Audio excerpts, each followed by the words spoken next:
Hello, this is Katie. Welcome back to my channel, or welcome if it's your first time. I'm going to be using the Ghostly Greetings set by My Favorite Things, and then some of the Sweet and Spooky Bella Boulevard paper. I'm going to be embossing the 3 ghosts with black embossing powder, and then just the clear embossing ink. What actually inspired this card is a Halloween cookie. I was looking at a bunch of Halloween cookie designs today on Instagram and posted some to my stories because they were too cute. And one of the posts kind of inspired this card in a way. So I will link the Instagram post down below so you can kind of see which cookie inspired my card. So I'm just going to put these 3 guys in there along the bottom and then resituate my paper before I ink them up.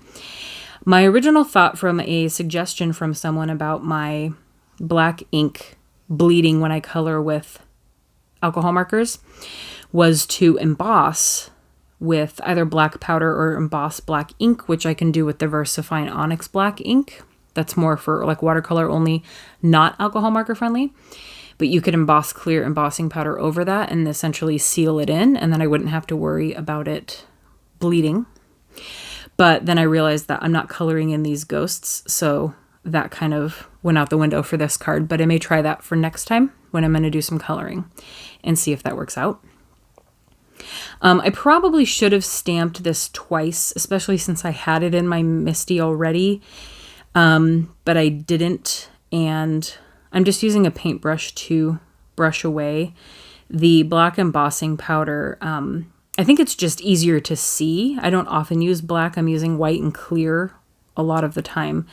And so it's just easier to see how much of it has scattered versus white or clear on white paper.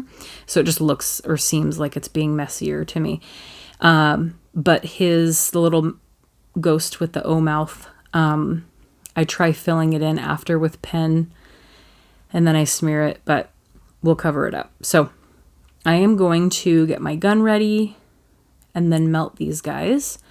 I usually heat up my gun for about 10 seconds or so because you want to put it on there when it's already hot, kind of like cooking in a warmed up pan. I don't want to put the gun on it when it's just heating up, kind of a waste. So it just starts melting right away. So I'm going to melt all these guys down and then trim them out and die cut them. Although I fill in his mouth first. I'm not sure when I end up smearing it or how. I'm not even sure I remember what happened, but possibly while I'm die cutting him out. So my pen didn't like being colored over embossing powder that's already been melted for some reason. So I will die cut those guys out. I was trying to do a cute transition there.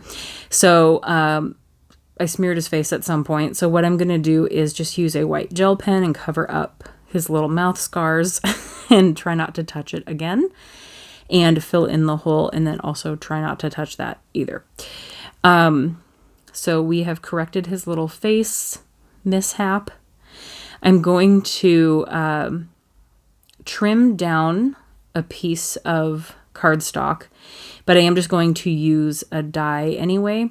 So this is where you can see I measure a little bit, tiny bit bigger than 4 1/4 and a tiny bit bigger than 5 1/2 to make sure that I cover my card base. But I realize it doesn't matter. And I'm going to cut it out of the largest wonky stitched rectangles die from Cat Scrappiness.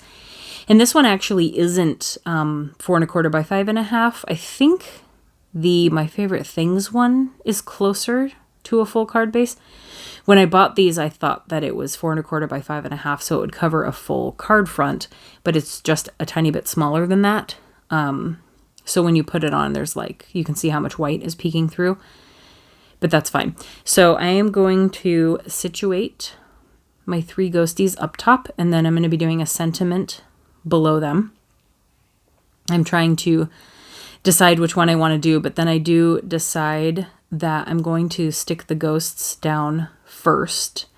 I will be doing Ghostly Greetings, And I'm just going to do it on an acrylic block because I'm using the super sticky watermark ink.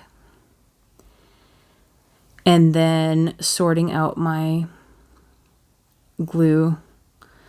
Even though I burp it and everything, I think I need a pin that is longer. I think the Barely Arts, I want to buy the glue on Amazon. It's like $20 though. I'm not going to spend $20 when I have 8 bottles of glue already of this brand.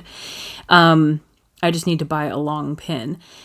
But I think I need a pin that's a little bit fatter so it totally fills the hole, and then a longer pin so it keeps the airway closed off. But I burnt my glue and it doesn't seem to really make it too much of a difference.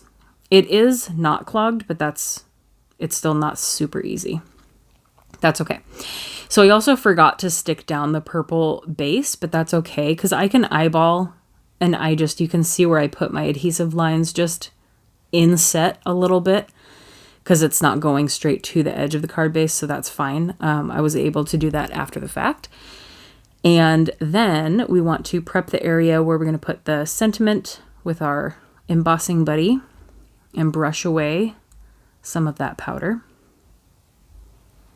You can see how inky my pad looks, like there's dark areas. It looks like a dirty rug actually, but that's where there's like extra ink, like it came super inky. And so sometimes the ink gets a little too squishy and it's like too much of it. I don't know what happened. I bought it that way. I opened it and it just looked extra ink filled.